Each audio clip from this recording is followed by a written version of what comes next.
ঈদের বাজার আগে করে রাখতে।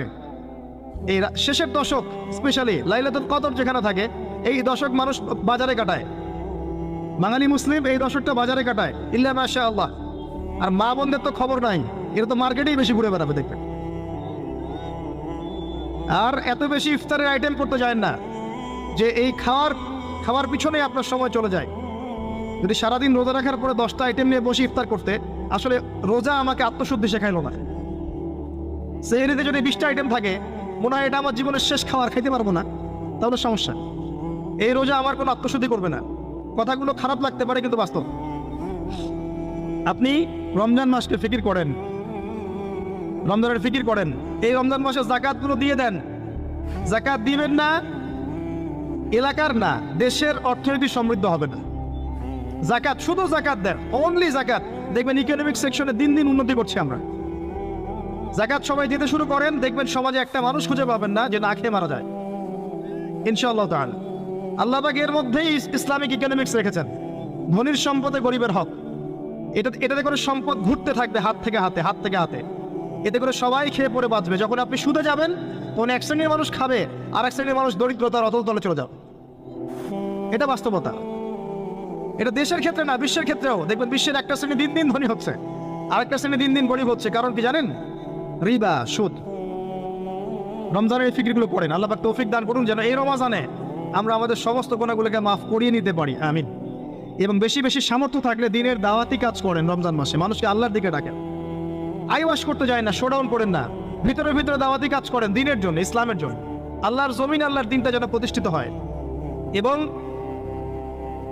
এতিমের ভরণ পোষণের দায়িত্ব নেন, বিধবার খোঁজ খবর নেন, অসহায় যারা বৃদ্ধ বৃদ্ধা আছে এদের পাশে দাঁড়ান, সাদাকাতুল ফিতরগুলো দিয়ে দেন। রমজান মাসে সবাই সামনের হাত বাড়ান, আল্লাহর ওয়াস্তে রমজানটাকে কাজে লাগান। কে জানে এরপরে রমজান নাও পেতে পারেন। আর বিশ্বে যা শুরু হয়েছে, কোন দিন যে বিশ্ব পারমাণবিক বোমার মধ্যে চলে যায় আল্লাহ ভালো জানেন, আল্লাহ ভালো জানেন।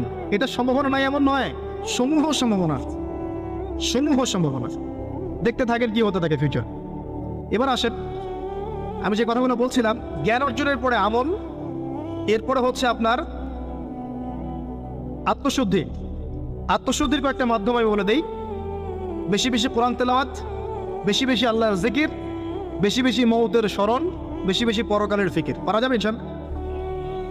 এবং কম কম কথা বলা, কম কম খাওয়া, কম কম ঘুমানো, কম কম মানুষের সাথে মেশা।